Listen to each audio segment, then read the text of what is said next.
ಯಾವ ಏಜ್ ಇಂದ ಈ ಆರ್ಥೋ ಸಮಸ್ಯೆ ಸ್ಟಾರ್ಟ್ ಆಗುತ್ತೆ ಡಾಕ್ಟ್ರೆ? ಹುಟ್ಟಿದ ತಕ್ಷಣ ಮಗುಗೆ ಸ್ಟಾರ್ಟ್ ಆಗುತ್ತೆ. ಆರ್ಥೋ ಇಶ್ಯೂಸ್ ಏನಿದೆ ಸರ್? ನಡಿಬೇಕಾದ್ರೆ ಸ್ವಲ್ಪ ಪೈನ್ ಬರುತ್ತೆ, ಮೆಟ್ಲು ಹತ್ಬೇಕಾದ್ರೂ ನೋವುತ್ತೆ, ಕೆಳಗಿಳಿಬೇಕಾದ್ರೆ ಬಿಟ್ಟೋದನ್ ಅನ್ಸುತ್ತೆ. ಸೊ ಆ ಶಕ್ತಿ ಬಲಹೀನತೆ ಇದು ಲೆಕ್ಕಾಚಾರ ಬರುತ್ತೆ. ಅದನ್ನ ನಡಿಬೇಕಾದ್ರೆ ಒಂದ್ ಸ್ವಲ್ಪ ಯಾವಾಗ ಬಿದ್ದಿದ್ರೆ ಬೈ ಚಾನ್ಸ್ ಲಿಗಮೆಂಟ್ ಆದ್ರೆ ಸ್ಟ್ರೈನ್ ಆಗಿರ್ಬೋದು. ಇನ್ ಕೆಲವು ಸತಿ ಬೈ ಬರ್ತ್ ಕೆಲವು ವ್ಯತ್ಯಾಸಗಳೇನಾದ್ರು ಆಗಿದ್ರೆ ಮಂಡಿ ಊದ್ಕೊಂಡಿರುತ್ತೆ, ಆ ಊದ್ಲಿಂದ ಪೂರ್ತಿ ಕಾಲು ಮಚ್ಚಕ್ ಆಗಲ್ಲ.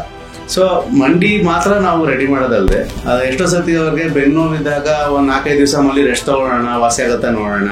ಅಪ್ಪಿ ವಾಸಿ ಆಗದೆ ಇದ್ರೆ ಆಮೇಲೆ ಅಮ್ತಾಂಜನ್ನು, ಆಮೇಲೆ ಒಂದು ಜೆಲ್ಲು, ಆಮೇಲೆ ಎಲ್ಲರೂ ಟ್ರೆಡಿಷನಲ್ ಬೋನ್ ಸೆಟರ್ ಇದೆಲ್ಲ ಆದ್ಮೇಲೆ ಡಾಕ್ಟರ್ ಹತ್ರ ಬರೋರು. ಮುಂಚೆಗಿಂತ ಜಾಸ್ತಿನೇ ಓದಿರ್ಬೇಕು, ಮುಂಚೆಗಿಂತ ಜಾಸ್ತಿನೇ ಡಾಕ್ಟರ್ಸ್ ಪ್ರಿಪೇರ್ ಆಗಿರ್ಬೇಕು. ಇದನ್ನೆಲ್ಲ ನಾವೇ ಅಫ್ರಂಟ್ ಹ್ಯಾಂಡಲ್ ಮಾಡ್ಕೊಂಡು ಹೋಗ್ಬೇಕು ಅಂತ ಹೇಳಿದ್ರೆ not everybody wants to go under the knife. ಎಲ್ಲರೂ ಹೇಳಿದ ತಕ್ಷಣ ಆಪರೇಷನ್ ಮಾಡಿಸ್ಕೊಳ್ಳಿ ಅಂತ ಹೇಳಿದ ತಕ್ಷಣ ಯಾರು ಓಡ್ ಬಂದು ಆಪರೇಷನ್ ಮಾಡಪ್ಪ ಅಂತ ಯಾರು ಕೇಳಕ್ ಬರಲ್ಲ. ಬರೀ ಬಿಗಿನಿಂಗ್ ಸ್ಟೇಜಸ್ ಅಲ್ಲೇ ಬರೀ ಬೆನ್ನೋ ಬಂದಾಗಲೇ ಪೇಷಂಟ್ ಬಂದು ತೋರಿಸ್ಕೊಂಡಾಗ ಅದನ್ನ ನಾವು ರಿವರ್ಸ್ ಮಾಡ್ಬೋದು.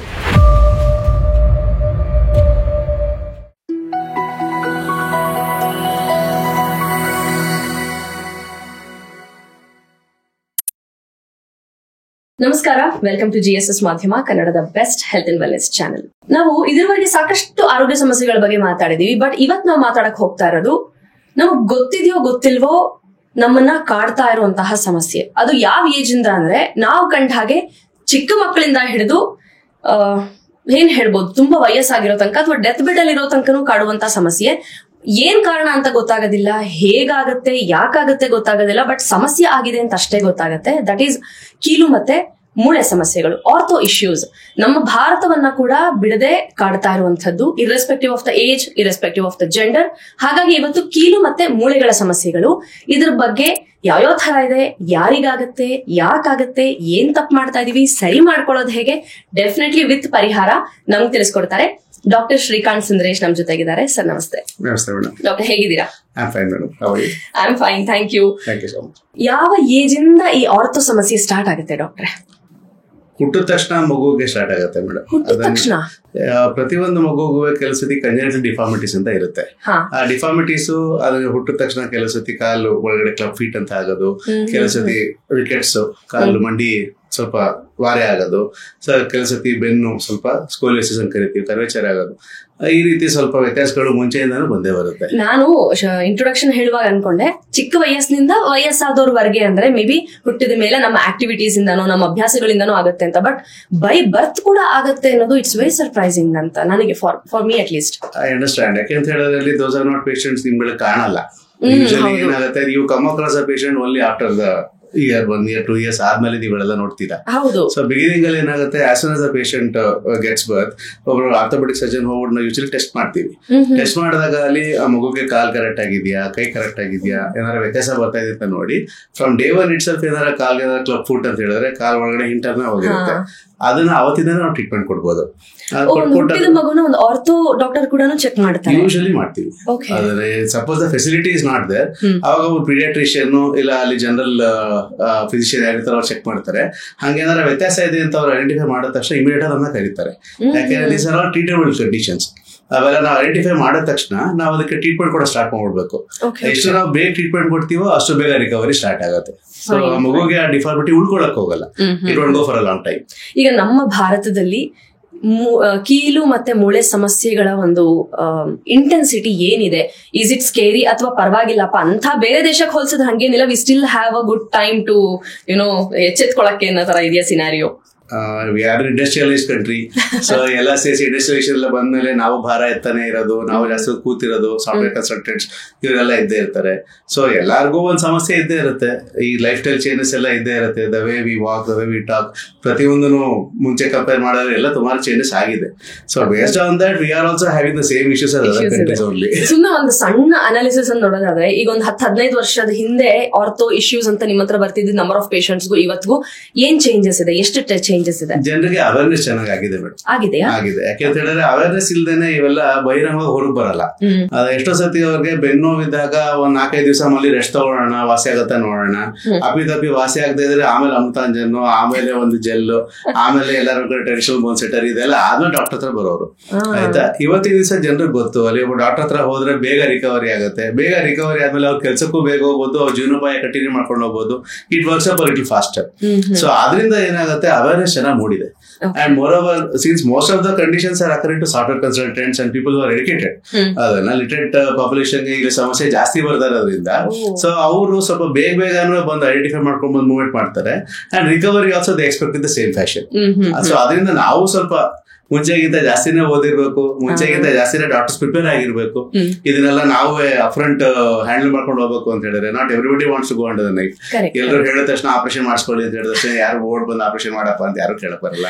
ಸೊ ನಾವು ನಾನ್ ಸರ್ಜಿಕಲ್ ಟೆಕ್ನಿಕ್ಸ್ ಅಲ್ಲೂ we have to be little more efficient. And then accordingly ವಾಸಿ ಆಗಿಲ್ಲ ಅಂತ ಹೇಳಿದಾಗ obviously then surgery is the only plan. Yes, ನಿಮ್ಮ ಸ್ಪೆಷಲೈಸೇಷನ್ಸ್ ಅಲ್ಲಿ ಒಂದು ನಾನ್ ಸರ್ಜಿಕಲ್ ಆರ್ಥೋ ಇಶ್ಯೂಸ್ ನ ನೀವು ಹ್ಯಾಂಡಲ್ ಮಾಡ್ತೀರಾ ಟು ದ ಮ್ಯಾಕ್ಸಿಮಮ್ ಲೆವೆಲ್. ಅಂದ್ರೆ ಯಾವ ರೀತಿಯ ಆರ್ಥೋ ಇಶ್ಯೂಸ್ ನಮ್ಮಲ್ಲಿ, ನಮ್ಮ ಭಾರತದಲ್ಲಿ ಅನ್ಬೋದು, ನಮ್ಮ ಕರ್ನಾಟಕದಲ್ಲಿ ಅನ್ಬೋದು, ನಮ್ಮ ಊರಲ್ಲಿ ಅಂತ ಹೇಳ್ಬೋದು, ನೀವು ನೋಡೋ ಹಾಗೆ ತುಂಬಾ ಪ್ರಿವಿಲೆಂಟ್ ಆರ್ಥೋ ಇಶ್ಯೂಸ್ ಏನಿದೆ ಸರ್?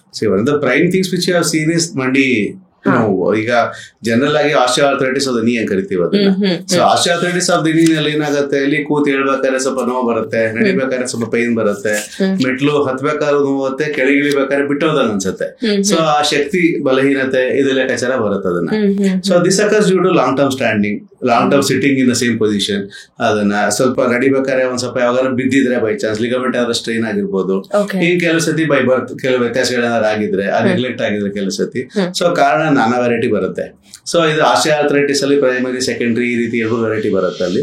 ಅಂಡ್ ಕೆಲವು ಡಿಸೀಸಸ್ ಜೊತೆಗೆ ಸೇರ್ಕೊಡುತ್ತೆ. ಕೆಲವು ರೊಮಟೈಡ್ ಆರ್ಥರೈಟಿಸ್ ಅಂತ ಕರಿತೀವಿ ಅದನ್ನ, ಕೆಲವು ಸಿರೋನೆಗೇಟಿವ್ ಆರ್ಥರೈಟಿಸ್ ಅಂತ ಕರಿತೀವಿ. ಸೊ ಇದೆಲ್ಲ ಸೇರ್ಕೊಂಡು ಅಲ್ಲಿ ಆ ಕೀಲ್ಮೂಳೆ ವಾಟ್ ಡಿಪಾರ್ಟ್ಮೆಂಟ್ ಇಸ್ ಅದರಲ್ಲಿ ಚಾಲೆಂಜಿಂಗ್ ಕಂಡೀಷನ್ ಆಯ್ತಾ. ಸೊ ಅದರಲ್ಲಿ ನಾವು have to identify. And very rarely we have females actually at the age of around 30-35. ಸ್ವಲ್ಪ ಮೆನೋಪಾಸಲ್ ಏಜ್ ಗ್ರೂಪ್ ಅರೌಂಡ್ 45 ಇತ್ತು ಅಂತ ಹೇಳಿದ್ರೆ ಅಂತವರಲ್ಲಿ ವಾಟರ್ ರಿಟೆನ್ಷನ್ ಆಗಿರುತ್ತೆ, ಮಂಡಿ ಊದ್ಕೊಂಡಿರುತ್ತೆ. ಆ ಊದ್ಲಿಂದ ಪೂರ್ತಿ ಕಾಲು ಮಚ್ಚಕ್ ಆಗಲ್ಲ. ಸೊ ಮಂಡಿ ಮಾತ್ರ ನಾವು ರೆಡಿ ಮಾಡೋದಲ್ದೆ ಅವ್ರು ಪೂರ್ತಿ ಹಿಸ್ಟ್ರಿ ತಗೊಂಡು ಅವ್ರು ಯಾವ ರೀತಿ ವ್ಯತ್ಯಾಸ ಆಗಿದೆ ನೋಡಿ ಅವರು ಪೂರ್ತಿ ರೆಡಿ ಮಾಡೋ ಲೆಕ್ಕದಲ್ಲಿ ಹೋದಾಗ ಮಾತ್ರ ಆ ಮಂಡಿನ ವಾಸಿ ಆಗೋದು. So we cannot take the knee joint as one individual joint in the body, we have to take the whole person. ಇಡೀ ಪರ್ಸನ್ ನಾವು ರೆಡಿ ಮಾಡಿದಾಗಲೇ ಆ ಮಂಡಿನೂ ಕಮ್ಮಿ ಆಗಕ್ಕೆ ಸಾಧ್ಯ. So it goes like that. What exactly is arthritis? ಏನಾಗುತ್ತೆ sir ನಮ್ಮ ದೇಹದೊಳಗೆ? ಮಂಡಿ ಒಳಗಡೆ actually knee joint has 2 areas. ಒಂದು ಫೀಮರ್ ಅಂತ ಕರಿತೀವಿ, ತೊಡೆ ಮೂಳೆ, ಅದು. ಇನ್ನೊಂದು ಕಾಲಿಂದ ಇದು ಲೆಕ್ಕದಲ್ಲಿ ಟಿಬಿ ಅಂತ ಕರಿತೀವಿ. ಇದೆರಡು ಸೇರ್ಕೊಂಡು ಒಂದು ಮೂವ್ಮೆಂಟ್ ಆಗ್ತಾ ಇರುತ್ತೆ. That forms the knee joint. ಆ ನೀ ಜಾಯಿಂಟ್ ಒಳಗಡೆ ಭಾಗ ಒಂದ್ ಸ್ವಲ್ಪ ವೆಯ್ಟ್ ಯಾವ್ದೋ ಒಂದು ವ್ಯತ್ಯಾಸಕ್ಕಾಗ್ಲಿ ಇಲ್ಲ ಇನ್ಸ್ಟೆಬಿಲಿಟಿಗಾಗ್ಲಿ ಅದು ಒಳಗಡೆ ಭಾಗ ಸ್ವಲ್ಪ ಸಮಯಕ್ಕೆ ಸ್ಟಾರ್ಟ್ ಆಗುತ್ತೆ. That's called wear and tear on regular basis. ಸಮಯಕ್ಕೆ ಸ್ಟಾರ್ಟ್ ಆದಾಗ ಪ್ರತಿಯೊಂದು ಮಂಡಿ ಮೇಲೆ ಒಂದು ಕಾರ್ಟಿಲೇಜ್ ಅಂತ ಇರುತ್ತೆ. ಆ ಕಾರ್ಟಿಲೇಜ್ ಒಂದು ಬಟ್ಟೆ ತರ ಸಬ್ಸ್ಟೆನ್ಸ್. ಅದು ಸಬ್ಸ್ಟೆನ್ಸ್ ಒಂದ್ ಸ್ವಲ್ಪ ಕಟ್ ಆಗುತ್ತೆ. ಅದು ಕಟ್ ಆದಾಗ ಒಂದ್ ಮಂಡಿ ಇನ್ನೊಂದ್ ಮಂಡಿ ಉಜ್ಜಕ್ ಸ್ಟಾರ್ಟ್ ಆಗುತ್ತಲ್ಲ, ಅದನ್ನೇ ಆರ್ಥರೈಟಿಸ್ ಅಂತ ನಾವು ಕರಿತೀವಿ. So that arthritis actually has many grades, grade 1, grade 2, grade 3 ಕೂಡ ಆ ರೀತಿ goes on. So grade 4 patient ಅಂತ ಹೇಳಿದ್ರೆ ಪೂರ್ತಿ ಬೋಲೆಕ್ಸ್ ಇಟ್ಕೊಂಡ್ ಬರ್ತಾರೆ, ನಡಿಯಕ್ ಆಗಲ್ಲ. ನೀವು ನೋಡಿರ್ತಾರೆ extreme condition of arthritis. Extreme condition is a person who cannot actually walk straight at all. ಸರಿ, ಅದೇನಾಗುತ್ತೆ, ಇಲ್ಲಿ ಹತ್ತಕ್ಕಾಗಲ್ಲ, ಓಡಾಡಕ್ ಆಗಲ್ಲ, ಕಾಲ್ ಪೂರ್ತಿ ಒಂದು ಓ ತರ ಇರುತ್ತೆ. ಸೊ ಆ ರೀತಿ ಹಾಗಾಗಿರುತ್ತೆ. ಸೊ ಅದನ್ನ ಬೋಲೆಕ್ಸ್ ಅಂತ ಕರಿತೀವಿ ಅದನ್ನ. ಸೊ ಆ ಬೋಲೆಕ್ಸ್ ಕಂಡೀಷನ್ ತನಕ ಬಂದಾಗ then obviously there is no recovery phase. ಅದರಿಂದ ಸರ್ಜರಿನೇ ಮಾಡ್ಕೊಂಡು ಹೋಗ್ಬೇಕು ಅದನ್ನ.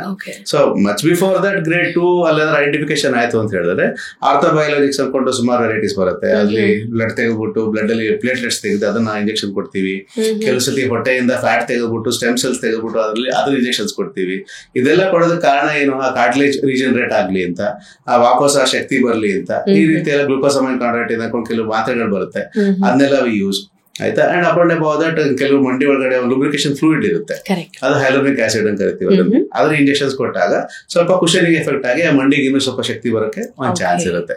ಇದೆಲ್ಲ ಸಕ್ಸಸ್ಫುಲ್ ಆಗಿಲ್ಲ ಅಂತ ಹೇಳಿದಾಗ ದೆನ್ ಆಬ್ವಿಯಸ್ಲಿ ಸರ್ಜರಿ ಮಾಡಬೇಕು. ಯಾವ ಏಜ್ ಕ್ಯಾಟಗರಿನ ಜಾಸ್ತಿ ಇದು ಬಾದರ್ ಮಾಡುತ್ತೆ? Usually between the ages of 40 and 50 pain start ಆಗೋ ಏಜ್ ಆಯ್ತಾ. ಅವಾಗ ನೆಗ್ಲೆಕ್ಟ್ ಆಗಿರೋ ಪೇಷಂಟ್ 50 to 60 ಸರ್ಜರಿ ಲೆವೆಲ್ ಹೋಗುತ್ತೆ. ಸೊ ಅದು ಅಪ್ಪಿತಪ್ಪಿ 40 to 50 ಏಜ್ ಗ್ರೂಪ್ ಅಲ್ಲಿ ಅವ್ರ ಏನಾರ ಅದನ್ನ ಐಡೆಂಟಿಫೈ ಮಾಡ್ಕೊಂಡು ಅವಾಗ ಇದಾರೆ ಸ್ವಲ್ಪ ಎಕ್ಸರ್ಸೈಸ್ ಮಾಡ್ಕೊಂಡು ವೇಟ್ ಮೇನ್ ಪ್ರಾಬ್ಲಮ್ ವೇಟ್ ಸ್ವಲ್ಪ ರಿಡ್ಯೂಸ್ ಮಾಡಿದ್ರೆ ಮಂಡಿ ಮೇಲೆ ಭಾರ ಕಮ್ಮಿ ಆಗುತ್ತೆ. ಅದನ್ನ ಒಂದ್ ಸ್ವಲ್ಪ ರಿಡ್ಯೂಸ್ ಮಾಡ್ಕೊಳ್ಳೋ ಲೆವೆಲ್ ಬಂದ್ರೆ then successfully they can manage other 20 years without surgery. ಅದನ್ನ ಅವಾಗ ಯಾವಾಗ ಅಲ್ಲಿ ನೆಗ್ಲೆಕ್ಟ್ ಆಯ್ತು ಅಂತ ಹೇಳಿದಾಗ then obviously we have issues, problem ಬಟ್ಟೆ ಕೊಡುತ್ತೆ. ಒಂದು ಆರ್ಥರೈಟಿಸ್. ನೆಕ್ಸ್ಟ್ ಇನ್ಯಾವ ಸಮಸ್ಯೆ ಜಾಸ್ತಿ ಕಾಡ್ತಾ ಇರುವಂತದ್ದು? ಸದ್ಯಕ್ಕೆ ಎಲ್ಲಾ ಕಡೆ ಕಡೆದು ನಾವು ಕೂತ್ಕೊಂಡೆ ಜಾಸ್ತಿ ಕೆಲಸ ಮಾಡೋದಕ್ಕೆ ಈ ವರ್ಕ್ ಫ್ರಮ್ ಹೋಮ್ ಇವೆಲ್ಲ ಕೊಟ್ಬಾರಂತೂ ಬೆನ್ ಮೇಲೆ ಇರೋ ಪ್ರೆಷರ್ ಎಲ್ಲ ಬೀಳ್ತಾ ಇರುತ್ತೆ. So next main problem we face basically is from the neck and the lower back pains. Neck ನ ಸರ್ವಿಕಲ್ ಪೇನ್ ಅಂತ ಕರಿತೀವಿ ಅದನ್ನ. Lower back pain, lower back lumbar area ಲೆಕ್ಕಾಚಾರ ಬರುತ್ತೆ. ಸೊ ಅದನ್ನ it goes more in favour of L4-5 or L5-S1 ಅಂತ disc prolapse ಇದು ವ್ಯತ್ಯಾಸಗಳು ಬರುತ್ತೆ. ಏನಾಗುತ್ತೆ ಸರ್ ಅವಾಗ? ಮಂಡಿ ಬೆನ್ನಲ್ಲಿ ಲೋವರ್ ಪೋರ್ಷನ್ ಅಲ್ಲಿ 5 ಮೂಳೆ ಇರುತ್ತೆ. ಅದನ್ನ ಲಂಬಾರ್ ವರ್ಟಿಬ್ರಾ ಅಂತ ಕರಿತೀವಿ. ಅದು ಆ 2 ಮೂಳೆ ಮಧ್ಯ ಒಂದು ಡಿಸ್ಕ್ ಅಂತ ಒಂದು ಕುಶನ್ ಇರುತ್ತೆ. ಆಯ್ತಾ, ಆ ಕುಶನ್ ತರ ಶಾಕ್ ಅಬ್ಸರ್ವರ್ ಇದ್ದಂಗೆ. ನಾವೇನಾದ್ರು ಭಾರ ಎತ್ತಕ್ ಹೋದ್ವಿ ಅಂತ ಹೇಳಿದ್ರೆ that makes sure that the pressure is not given to the next bone. ಆಯ್ತಾ, ಸೊ ಆ 2 ಮೂಳೆ ಮಧ್ಯೆ ಕರೆಕ್ಟ್ ಆಗಿ ಕೂತಿರುತ್ತೆ.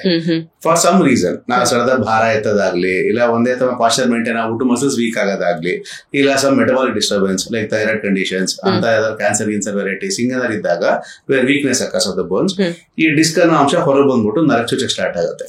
ಆ ಸ್ಪೈನಲ್ ಕಾರ್ಡ್ ಎಂಡಿಂಗ್ ಅಲ್ಲಿ ಬರುತ್ತೆ. ಆ ನರ್ವ್ ಅಲ್ಲಿ ಪ್ರೆಸ್ ಆಗೋದು ಕಾಲ್ ತನಕ ಎಳ್ತಾ ಬರಕ್ ಸ್ಟಾರ್ಟ್ ಆಗುತ್ತೆ. ಸೊ ಇಷ್ಟು ಒಂದು sequence.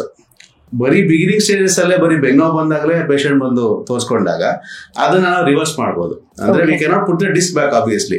At least we can advise the patient not to go ahead with further ಇದು ವ್ಯತ್ಯಾಸ ಬರ್ದೇ ಇರೋ ನೋಡ್ಕೋಬಹುದು ಅದನ್ನ. ಅವಾಗ we can advise exercise, physiotherapy ಎಲ್ಲ ಮಾಡ್ಕೊಂಡು, ಈಗ ಕೂತ್ಕೊಳ್ಳೋ ಜಾಗದಲ್ಲಿ ಒಂದು ಬೆನ್ಗೆ ಎಲ್ಲ ಒಂದು ಸಪೋರ್ಟ್ ಎಕ್ಸ್ಟ್ರಾ ಇಟ್ಕೊಳ್ಳೋದಾಗ್ಲಿ, ಇಲ್ಲ the way he sitting the Pasteur ಅದನ್ನ ಚೇಂಜ್ ಮಾಡೋದಾಗ್ಲಿ, ಇಂಥವೆಲ್ಲ ಅಡ್ವೈಸ್ ಮಾಡಿದಾಗ ಇದು ತಪ್ಪೋದಕ್ಕೂ ಸಾಧ್ಯತೆ ಇರುತ್ತೆ. ಯಾವಾಗ ಅವರು ಅದನ್ನ ನೆಗ್ಲೆಕ್ಟ್ ಆಗುತ್ತೋ ದೆನ್ ಇಟ್ ಪ್ರೊಜೆಕ್ಟ್ಸ್ ಮೋರ್. ಆ ಡಿಸ್ಕ್ ಇಂದ ಜಾಸ್ತಿ ಬರೋಕ್ ಸ್ಟಾರ್ಟ್ ಆಗುತ್ತೆ. Then the patient is presenting towards with pain towards the leg already. ಅದನ್ನ ರಾಡಿಕಲೋಪತಿ ಅಂತ ಕರಿತೀವಿ ಅದನ್ನ. ಸೊ ಅಂತ ಕೇಸಸ್ ಬಂದಾಗ ಒಂದ್ ಸ್ವಲ್ಪ ನಮ್ ಲಿಮಿಟೇಷನ್ಸ್ ಆಗುತ್ತೆ ಟ್ರೀಟ್ಮೆಂಟ್ ಅಲ್ಲಿ. So either we have to go with some injections inside the disc area which can actually make the pain little lesser, or we have to go with surgery. ಹಂಗಾಗುತ್ತದೆ. Okay, so ಇವತ್ತಿನ scenario ಅಂತ ನೋಡಿದ್ರೆ ನೀವ್ ಹೇಳಿದ ಹಾಗೆ 30-35 ಆಗ್ತಿದ್ದ ಹಾಗೆ ಏನಾದ್ರೂ ಒಂದು ಮೂಳೆ ಸಮಸ್ಯೆ ಸ್ಟಾರ್ಟ್ ಆಗ್ತಾ ಇದೆ. Why at certain early age? ನಿಮ್ಗೆ ಏನ್ ಪ್ರಾಬ್ಲಮ್, ತಪ್ಪು ಮೂಲ ಎಲ್ಲಿ ಅಂತ ನಿಮ್ಗೆ ಅನ್ಸುತ್ತೆ ಸರ್?